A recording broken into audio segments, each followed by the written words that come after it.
kwa kuweza kutupa uhai mpaka kutimiza hili azma yetu ambayo imetuleta hapa.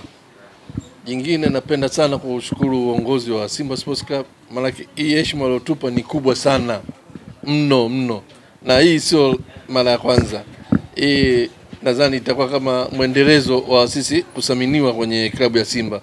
Kila linapotokea jambo kubwa kama hili huwa tunaitwa na tunakabidhiwa kama hivi tiketi au tunasaidiwa kwenye mambo mengi, na kama alivyozungumza hapa meneja wa habari, na katika ligi yetu kuna vitu ambavyo tumesaidiwa na kama klabu na mpaka kufika hapo tulipofika, ambao tumemaliza mzunguko wa kwanza tukiwa sisi tunaongoza kwenye group letu, na mzunguko wa pili unategemewa kuanza tarehe 14.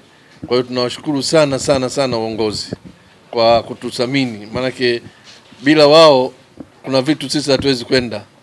Make wao ni muhimu sana kwetu, pamoja na sisi ni muhimu kwao, lakini wao pia ni watu wa muhimu kwetu, na ndio maana kila tunapopata tatizo lolote au tunaposhida yote tunakimbilia kwenye uongozi wa klabu ili uweze kutusaidia.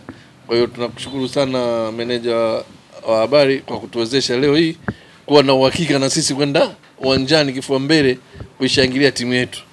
Tukija kuzungumzia kwenye timu, na imani kabisa kwa hichi tunachofanya, kwa kujiandaa kwa meneja wa habari anavyozunguka kuhamasisha watu, naamini tutajitokeza kwa wingi kwenda kuishangilia timu yetu. Na kama mnavyojua, tukijaza uwanja ni nafasi kubwa sana sisi ya kwenda nusu finali ipo. Goli 2 sio nyingi kabisa, mimi ninavyojua Simba. Tuna uwezo sisi hapa kupata hata zaidi ya goli 3. Kwa hiyo nina imani kabisa watu wajitokeze tu kwa wingi, tuna uhakika wa 100% sisi tunakwenda nusu finali. Asanteni. Asante sana. Jovu milioni fulani hivi kama teketea. Tutajua kama walikuwa wanacheza karata kwa yao. Sogea hivi Jovu bwana zenyewe.